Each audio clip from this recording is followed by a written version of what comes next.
দিদি, আমি চাই আমাদের মেয়ে হোক। আমাদের সন্তান শ্রাবণ মাসে জন্ম নেবে, তাই আমি আমার সন্তানের নাম রাখবো শাওন।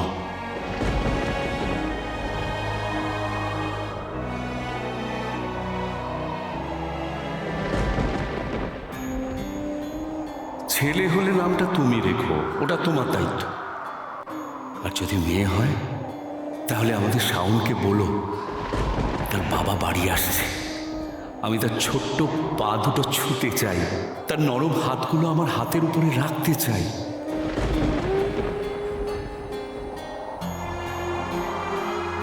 তাকে আমার বুকে শুয়ে ঘুম পাড়াতে চাই। আমি চাই পুরো পৃথিবীকে ভুলে গিয়ে তার সঙ্গে থাকতে, তার সঙ্গে সময় কাটাতে। তোমরা দুজন ছাড়া আমার জীবনের কোনো অর্থ নেই। আমার কতটা আনন্দ হবে বলো তো, এক সময় যখন শাওন আদো আদো গলায় আমাকে ডাকবে, বাবা বাবা। বাবা, এগুলো এগুলো কি সব সত্যি?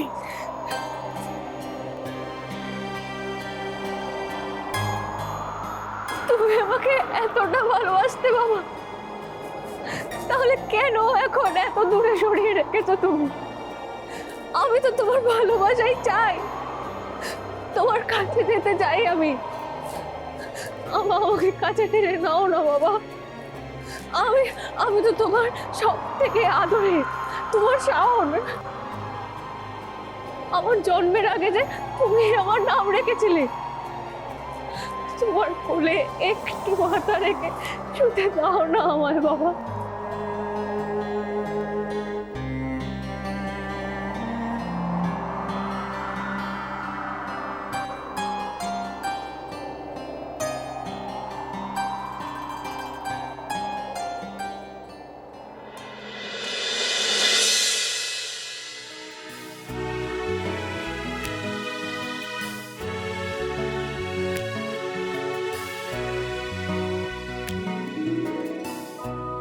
গুড মর্নিং বীরু। গুড মর্নিং দিদি। মর্নিং ওয়াক হয়ে গেল তোর? এই তো মর্নিং ওয়াক সেরে জাস্ট পেপারটা নিয়ে বসলাম। আচ্ছা, এই যে তোর জন্য একটু জুস এনেছি, একটু খা।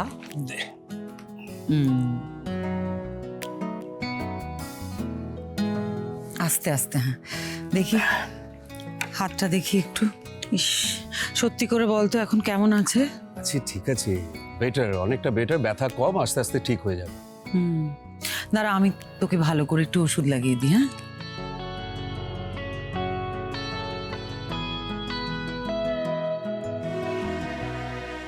ইস, আরে আমার ভাইটা কি কষ্টটাই না পাচ্ছে, কতটা জায়গা জুড়ে কেটে গেছে বলতো।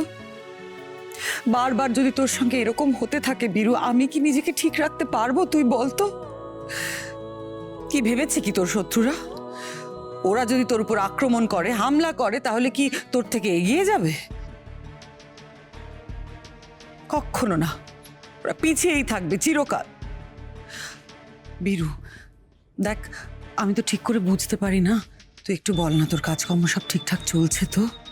মানে এই রাজনৈতিক স্তরে আমার মনে হয় তোর শত্রু সংখ্যা প্রচন্ড বেড়ে গেছে, জানিস তো? হঠাৎ এই প্রশ্ন করছিস কেন? অনেক প্রশ্নই আমার মনে জাগছে বীরু। এই যে তোর বাড়িতে এভাবে অ্যাটাক, এটা তো আগে কখনো হয়নি, তাই না? তো সাংঘাতিক ব্যাপার। আর আমি এরকম একটা ঘটনা ঘটার পর আমি তো চুপ থাকতে পারি না। তুই তো জানিস আমাকে খুব ভালো করে, আমি কতটা চিন্তা করি তোর জন্য। যাই হোক, কমিশনারের সঙ্গে তোর কি কোনো কথা হয়েছে? মানে কিছু কি জানতে পেরেছিস? দিদি, এসব নিয়ে তুই চিন্তা করিস না, আমি সব সামলে নেব।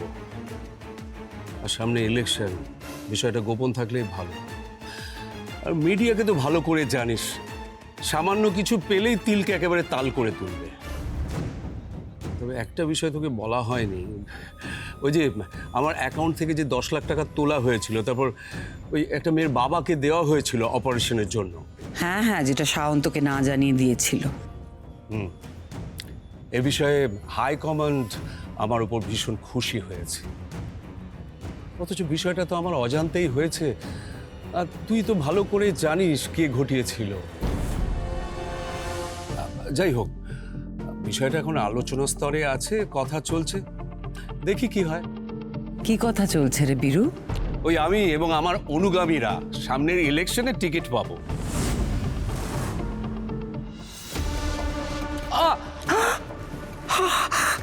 সরি সরি বীরু, আরে খুব লাগলো না তোর? দেখেছিস তো আমি না সত্যি কি যে করি।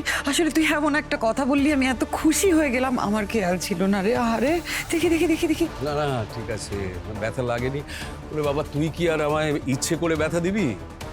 ঠিক আছে। ব্যথা তো আমি পাচ্ছি বীরু, আর আমার এই ব্যথার মলম তোর উন্নতি নয়, তোর অবনতি।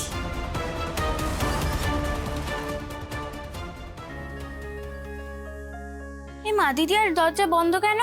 ওকে এখনো ঘুম থেকে ওঠেনি?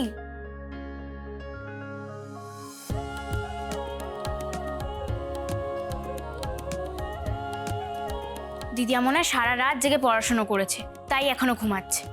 থাক, আর একটু ঘুমাক।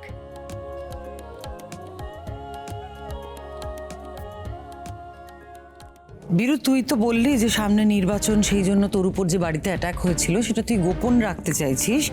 তাহলে তুই কি ভাবছিস, এই তদন্ত হবে সেটা তুই বারণ করে দিবি? দেখা যাক, বিষয়টা নিয়ে আমি এখনো তেমন কিছু ভাবিনি, কিন্তু কিন্তু কি রে?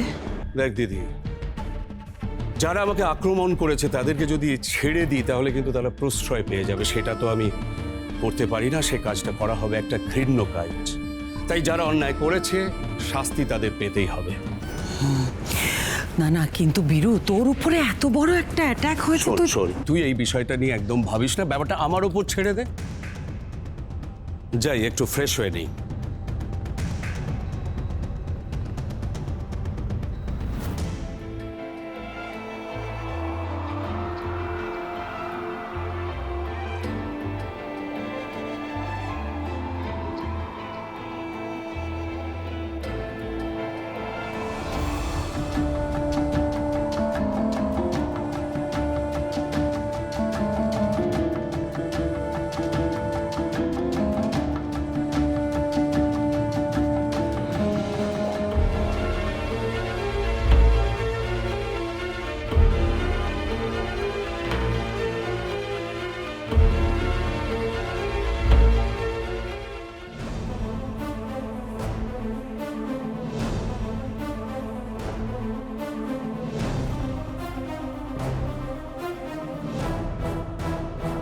দিদি,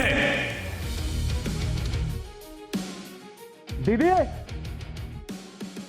বাবা এত চিৎকার করছে কেন? কি হলো?